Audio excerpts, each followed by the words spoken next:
Hey everyone, do you ever feel completely stuck in your life? Even though you have awesome goals and dreams? Or maybe you find yourself endlessly scrolling, falling down the social media rabbit hole, or reaching for one too many sweet treats. If that sounds like you, then you're probably dealing with something almost everyone is challenged by these days: smartphone and social media use. Most of us think we lack energy or knowledge, but that's actually wrong. The main thing we're missing is focus. When you can zero in on one thing, it's way easier to gain the know-how and accomplish your goals. But here's the reality for most people right now. You've got multiple devices going at once. Notifications are constantly dinging.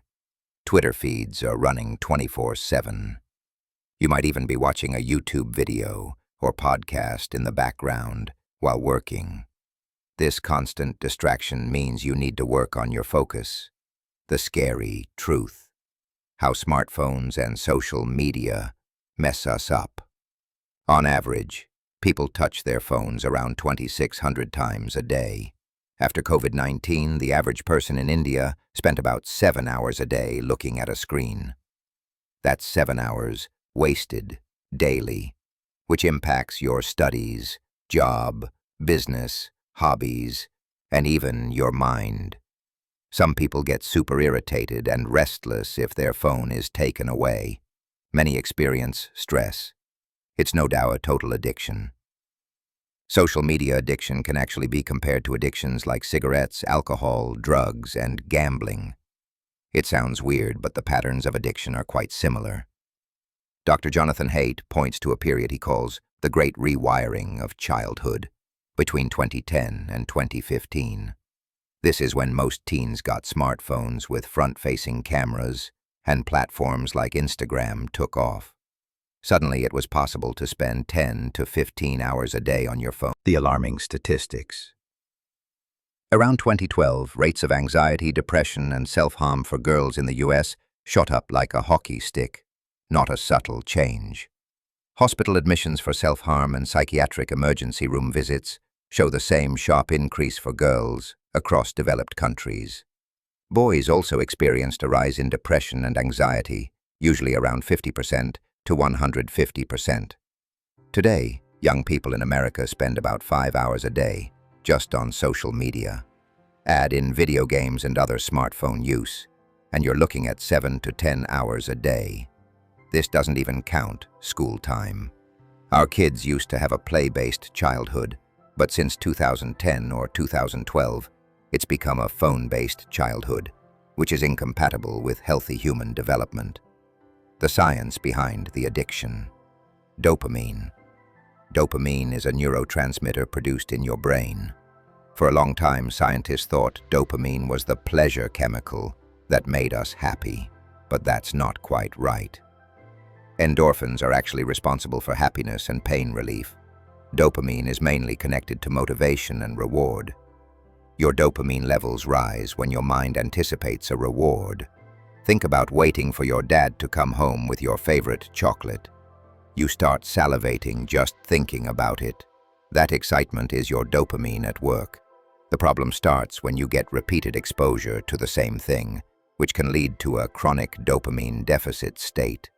When dopamine is consistently low, you can't experience pleasure or happiness at the same level, so you need even more stimulus to get that feeling. This is known as the hedonic treadmill. Nothing you consume every day will give you the same level of happiness. Just like the first time someone takes drugs, a small amount gives a big kick, but eventually they need more and more to get the same effect. Social media works the same way.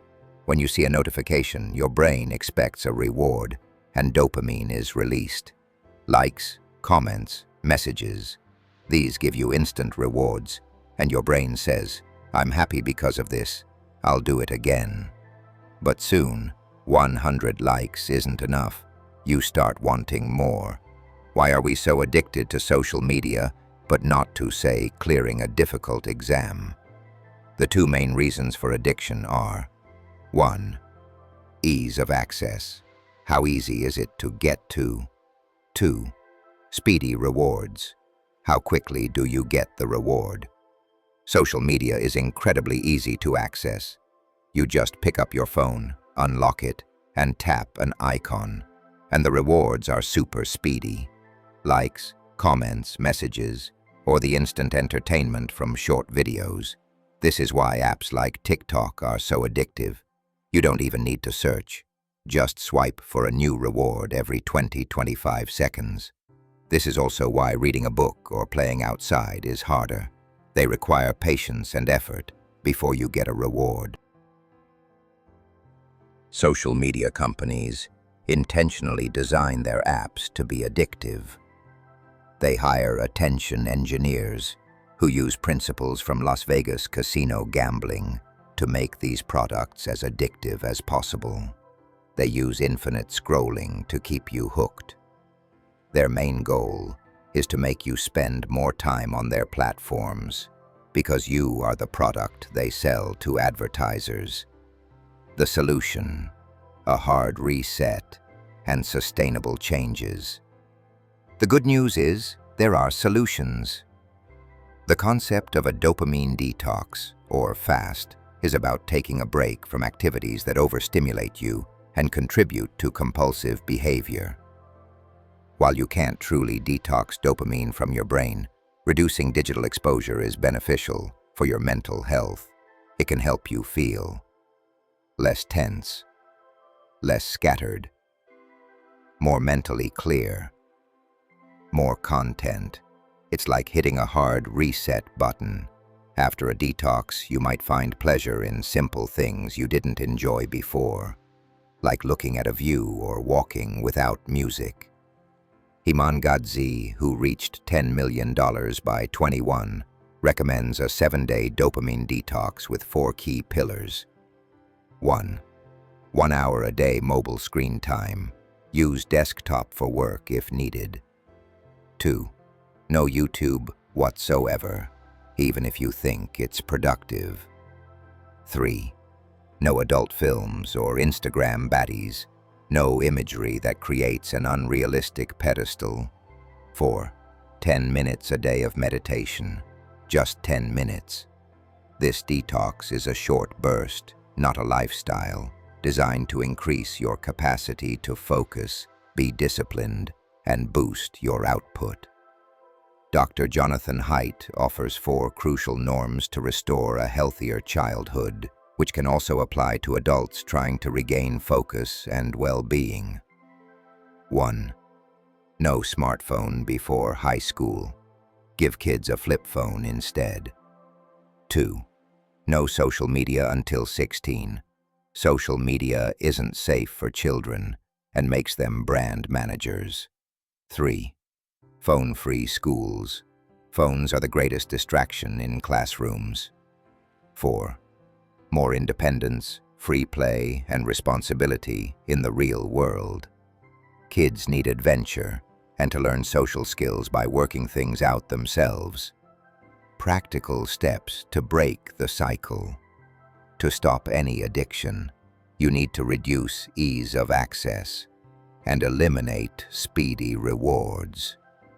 Delete social media apps from your phone. Access them from your browser or a laptop to add friction.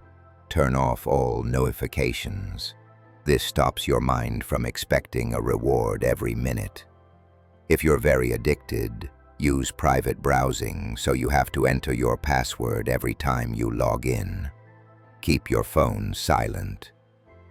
Keep your phone out of reach while working or even when leaving. Do peaceful, low mental effort activities like puzzles or coloring.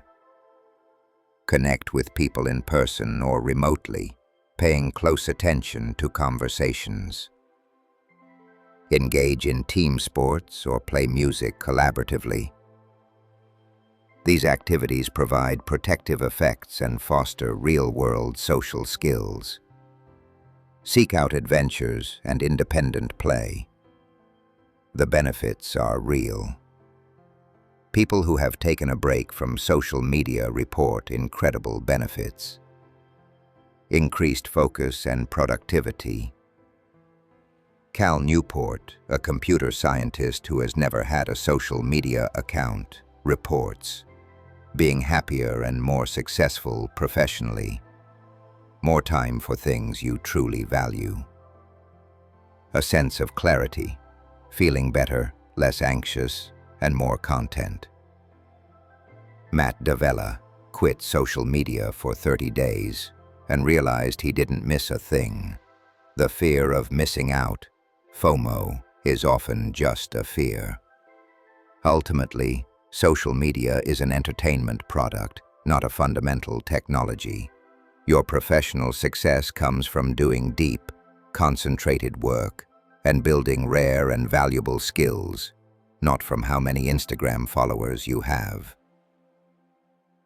The path forward. We're in a collective action trap. Everyone uses social media, so it feels like you have to. But we can break out of it together.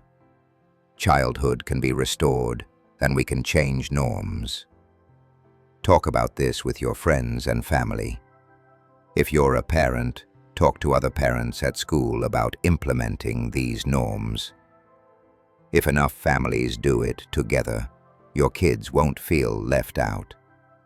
Consider supporting organizations that advocate for giving children back play and independence. We can restore a human childhood full of adventure and help our kids and ourselves learn how to be self-supervised adults. It's not about deprivation. It's about making space for a richer, more fulfilling life.